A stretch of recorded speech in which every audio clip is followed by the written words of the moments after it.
Sage Wanderer here, and welcome to Coffee Talk!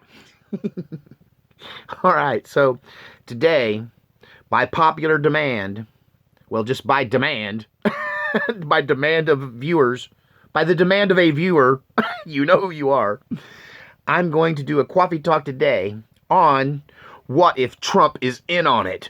Don't. Subtitled Political Theater. Okay, so a lot of times on this channel, when I talk about pro-Trump things, even when I say things like God Save Our Republic, I get negative backlash from people that I commonly refer to as black pillars, or people that are black pilled. So what does being black pilled mean? People who are red pilled, we've been awakened to the truth that they are out to get us. We're not just paranoid. They are out to get us. Right? That's being red pilled, I guess. If you're black pilled, they've already decided you've been got. They already got us, and there's no escaping them. So you might as well just roll over and die, because it's just gloom and doom, and there is no hope for any of it. And these are the people that pray for the rapture while they let their neighborhoods fall into disarray because they think there's nothing that they can do.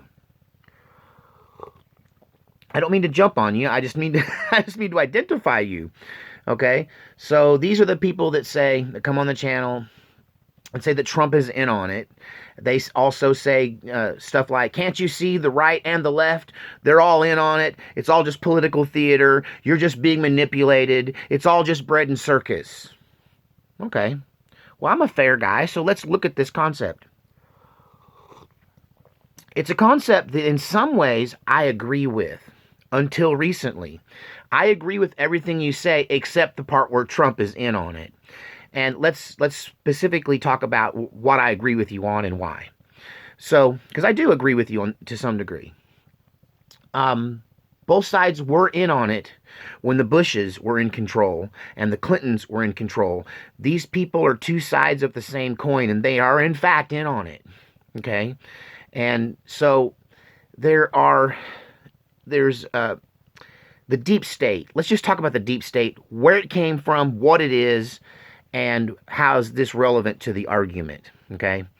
So in 1963, a duly elected president of the United States was successfully assassinated by members of his own government.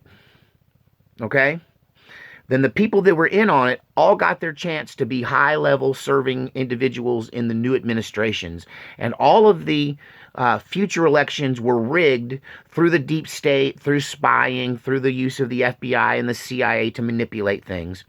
And both parties were sold out, purchased by billionaires with dirty money, okay? And the elections were beginning to be rigged as soon as Kennedy was gone. The people responsible for killing him got their turn at president. LBJ sworn in, right, immediately upon JFK's death. I believe that Lyndon Baines Johnson was in on it, okay? And what he got to be president. Who else was in on it? Well, the guy that was in charge of the Warren Commission that sold us the conspiracy theory of the single shooter, and that Lee Harvey Oswald acted alone and totally exonerates any government involvement in what happened to John F. Kennedy. He gets to be president too. If you remember him, that's Gerald Ford. He got his shot at the presidency. Nixon got his shot at the presidency, except Nixon made some mistakes, so they took his chance back, right? And then they gave the rest of it to Ford. Then you have an interesting election in 1976. It's actually the first election I can recall being involved in and having an opinion on while it was going on. I was a second grader. Spirit of 76. That was a really cool year where everything was red, white, and blue. The 200th anniversary of our great republic. That gave us Jimmy Carter. And Jimmy Carter didn't seem to be in on it. And he was targeted with a smear campaign to try to take him down, and he managed to survive it. A lot of people think that the the deep state was involved with the whole Iranian takeover of Tehran in 1979 and the then infamous hostage crisis that arose from that. That was engineered by the deep state, and along the way they used that to smear Jimmy Carter. He might have been not in on it, right? He was the most. Typically, you want to know who's not in on it. It's the presidents that somehow get elected and then are completely ineffective. I mean, they don't accomplish anything good or bad. They just get stymied from every direction. And that's really what happened to Jimmy Carter. Even his attempt to save the hostages by sending Marine and naval aircraft, they got in a sandstorm and destroyed in a sandstorm and crashed, and soldiers were killed, and it was a total failure. Was that a setup? Was that a designated FF, as it were, to take down Jimmy Carter's presidency? Could be. The next president was Reagan. Was he in on it? I think once again we might have had somebody who, see, there's two methods. If they can't get their guy that's in on it elected, like if they can't get him into office some way and they somehow manage to lose it, then they just compromise whoever's in there. They either smear him, they hurt him, they try to take his presidency down. In the event of Ronald Reagan, they tried to kill him, right? But he survived being shot. And so after Reagan survived being shot, he started playing ball with the deep state. That was their way of telling him, next time we'll get it right. Next time we won't shoot you in your big old movie star chest. We'll pick some place with a little less protection. You know what I mean? Like they did to Kennedy. It's almost like the way they shot him with a small caliber weapon to his body was just a warning to try to bring him in line. And maybe Reagan was brought in line and maybe he wasn't. That's another argument. But see, I don't think that both sides are in on it. I think there's a deep state trying to control things, and they have been since they killed John F. Kennedy. But I don't think all hope is lost. I'm not a black pillar, not at all. I think it's an active struggle that's still going on. But let me drink some coffee so I can try to choke down the theory that both sides are in on it. So definitely, it seems by the time we get to George Bush, who was also in on the JFK assassination, George Bush Sr., there's a whole, if you want to do some research of your own on this topic, it's just crazy how that when the assassination went down, Bush Sr., who was a young, I think CIA officer at the time, he was CIA, he drove from Dallas to Terrell, and that's about a 45-minute drive, 30 to 45-minute drive, and made an effort to make a phone call proving his whereabouts at the exact time of the shooting. And it didn't make a lot of sense. And that was the biggest thing, was it seemed like he tried really hard to lay down an alibi of where he was when the shooting against the president occurred. And there's this whole conspiracy theory based around how Bush Sr. was in on the Kennedy assassination, and that he was the last president involved that got to have their turn at the presidency. And we won't even talk about the false flag war in Kuwait and how what role the Mockingbird press played in all of that. I mean, the fact of the matter is, from here on out, in my opinion, Bush Sr. is corrupt. Bill Clinton, obviously corrupt. Just hashtag Clinton body count or Arkanside, and you will know what I'm talking about, that these people are dirty. It gets passed over to the Bush's kid. Okay, so he gets to benefit from the JFK assassination, and now he's in charge, and they're using cats like Dick Cheney to control him, who's just a deep state troll of the highest level, and I got no respect for a man that accidentally shoots another human being. He accidentally shot somebody while bird hunting, and I probably would have pulled my concealed pistol out and blowed his brains out for it. That had been me shot. Don't shoot me unless you want to get shot back. That's how it goes when you mess with me, right? If I'm alive, I'm gonna come at you. If I got to get my hands on you. And but anyway, yeah. And then there's Trump. Obama, clearly he was in on it. Obviously, Obama is like the most in on it president, probably even more in on it than LBJ, because LBJ was still trying to be an American. But I think Obama's our first full blown deep state president who knew what was up before he went in, and he played the game the entire 8 years he was there. And now, is Trump in on it? One of the biggest arguments I hear for Trump is in on it comes from his statements about guns, where he says, and I quote, well, we'll do this, take the guns first, and then worry about due process later. And I have been told this by other YouTubers and people who know people who are in on it. Okay, I won't say names because some of them are banned people, right? But they have told me and other viewers, us on the web, you can find this information, that I need more coffee. That when Trump said that, he was actually fishing. It's if you read the Art of the Deal and you know a thing or two about his negotiation abilities as a businessman, then sometimes I've been told he offers up whatever they want. He's like, okay, sure, we give you $6 billion for your company and you get to keep all the rights, and yeah, sure, yeah. And you agree with them to get them to really lay out their bottom dollar. So you know what their biggest, greediest assumptions are. And it's valuable information in future negotiation tactics.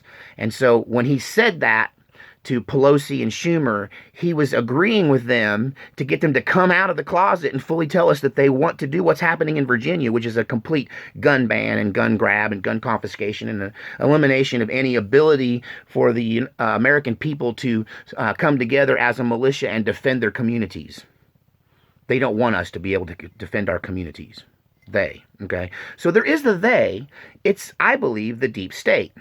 It's the people that killed our president, the people that shot another one of our president, and the people that have been blackmailing our presidents to control them and manipulating elections, smear campaigns, assassinations, arkancides.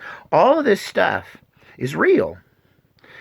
I just don't think everybody's in on it. I think every once in a while we get a president like Reagan, who initially wasn't in on it. We get a president like Jimmy Carter, who was probably never in on it. You want to see proof, like a body language proof that Jimmy Carter probably wasn't in on it? Look at some of the gatherings of the ex-presidents before George Sr. died. And they would get together in groups, and all of the Kabbalists, would be over there. There's Obama and Hillary, and, you've got both Bushes over there, and they're all chummy together, and over there by himself with his legs crossed, probably memorizing Bible verses and thinking how he's going to get a sainthood when he gets in heaven for all them houses he built for homeless people. Habitat for Humanity.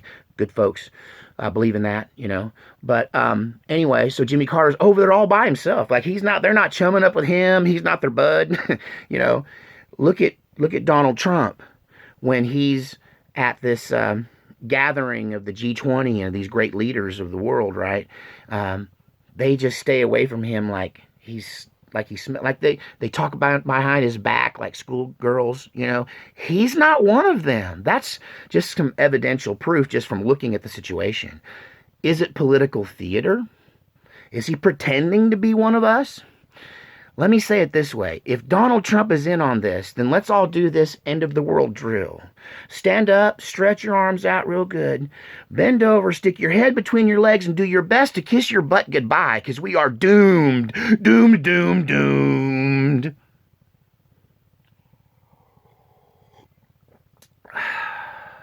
Or maybe we have a chance. That's the difference between red-pilled and black-pilled. Red-pilled people think we still have a chance to stand up against this tyranny. Yes, we've lost control of our country. Is it a lost cause? I hope not. If it is, we're just going to have to kiss our butts goodbye. But you know what? You got to die of something. I don't want to die of COPD. I don't want to die of an ingrown toenail. Right? I don't want to be like one of these diabetes patients that lose one leg at a time and until they're just a blind stump. I'd rather go out like John Wayne with the reins in my teeth. Fill your hands if I have to. But yeah, it's I think we have a chance. I think we have a fighting chance to save our republic. But this is Coffee Talk. I tried to look. I mean, a lot of people say Trump's in on it because he's rich. Like, you can't get rich and not be in on it. And I mean, there's some good arguments there. But I just have to say, if they're pretending to hate Donald Trump, if they, the deep state and the evildoers, are pretending to hate Donald Trump, then they're doing a really, really good job at it. I mean, they're really great actors. But I got to tell you, it feels genuine. To me, Trump derangement syndrome is the biggest argument against Trump being in on it, because these people hate him with a passion that is unimaginable. It's undefinable. It's unrelatable. Like, I don't even understand where this anger is coming from. I never hated any president. I've never hated anybody the way they hate this president, and based on very little information. So, is Trump in on it? Is it all just political theater? I don't believe that they're organized enough to put that much effort into it. I think it's still a horse race, although I think they're cheating. They're cheating like crazy. And with the new voter machines, I don't know that we'll ever have an election that's trustworthy again. And that's a little black pill, I suppose. I will tell you this. There's a cat named Mark. I wish I remember the rest of the... I'll maybe do a video about this guy. But John Mark, maybe?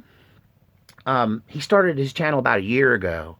And one of his biggest videos is a video about why he can systematically prove that right-wingers will win a civil war. Like, they just can't overcome us. There's too many of us, too many rounds of ammunition, too much guns, too many people that believe we believe in the military and police that would be on our side, and that, you know, we have the smarter, more war savvy, more warrior based, more clinical, more technical side of people.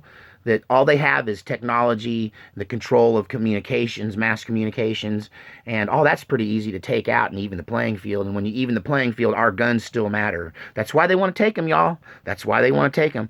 But John Mark talks about how, you know, if they fight us, they're going to lose, right?